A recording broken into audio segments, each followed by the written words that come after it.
Hello everybody, this is Becca from Becca Harkins Art, and today I am back for a 20 by 20 inch canvas Dutch pour. The color that I'm pouring here on the background is the base paint, and these are taken from paints I scraped off my table from the last video that I put out, which was that Earthscape diptych. The paints, when I scrape them off the table, there's the blues and the greens, and you can see them there on the table still drying, some of the leftover paints, but most of them I scraped up and put them in that container there and mixed them together, and that is the lovely soft dusty teal blue that I got in the background.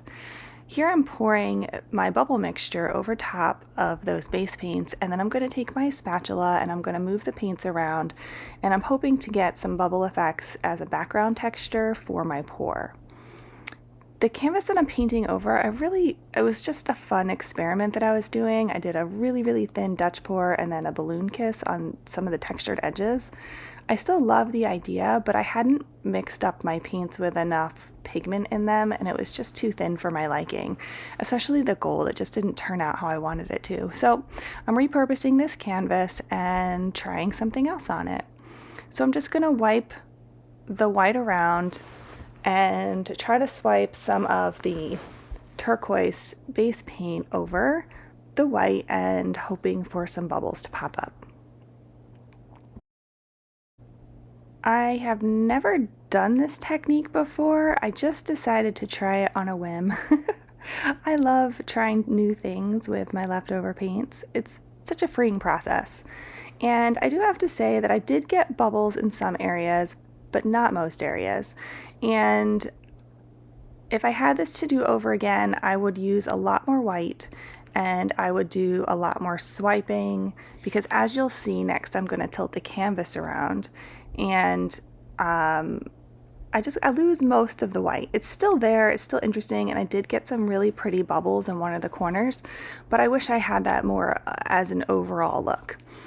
And I do want to tell you that here I have sped up the tilting of the canvas to double the speed.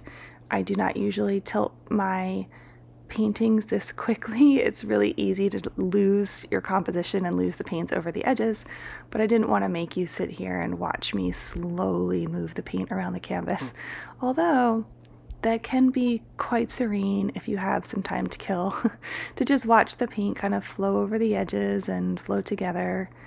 I don't know, it's relaxing. So here I'm just coming in with my torch to get the bubbles out, and I am liking what I have here. In the top left corner, you can see some of the bubbles start to come through, and I'm just picking out some dried pieces of paint there. That's always a risk you run when you use leftover paints.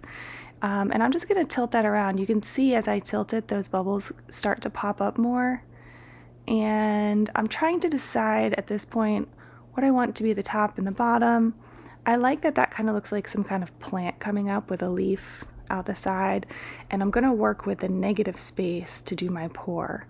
I kind of wish I had left it just like that, but I decided to try to move the white over a bit so that I would have more negative space to work with, and then the paint got all wonky, see that? So I ended up having to take most of that off the edge and to get more negative space. I still really like how this turned out. It just wasn't exactly, I mean, I guess I didn't really have a specific vision to begin with, but you know, when you do experiments, that's fun. You get to see something new. So I am using that bubble recipe, which is just Artist Loft soft body acrylic mixed with Floetrol. I mixed that with a little bit more Floetrol than the other paints, probably a 3-to-1 ratio. And then I'm going to come through with some other colors on top, using Golden Turquoise, Liquitex Copper, and Liquitex Gold. I will list all of my paints for you in the description below, along with links to my favorite Amazon products. I did find out recently that my favorite hairdryer is out of stock, so I listed another seller of the same hairdryer, and now that one's out of stock. So I'm going to be searching around to see if I can find that hairdryer and include that link as well.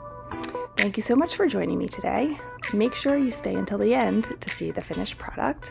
And if you haven't yet, please go ahead and like this video, subscribe to my channel, and hit that notification bell so that you don't miss any of the upcoming videos.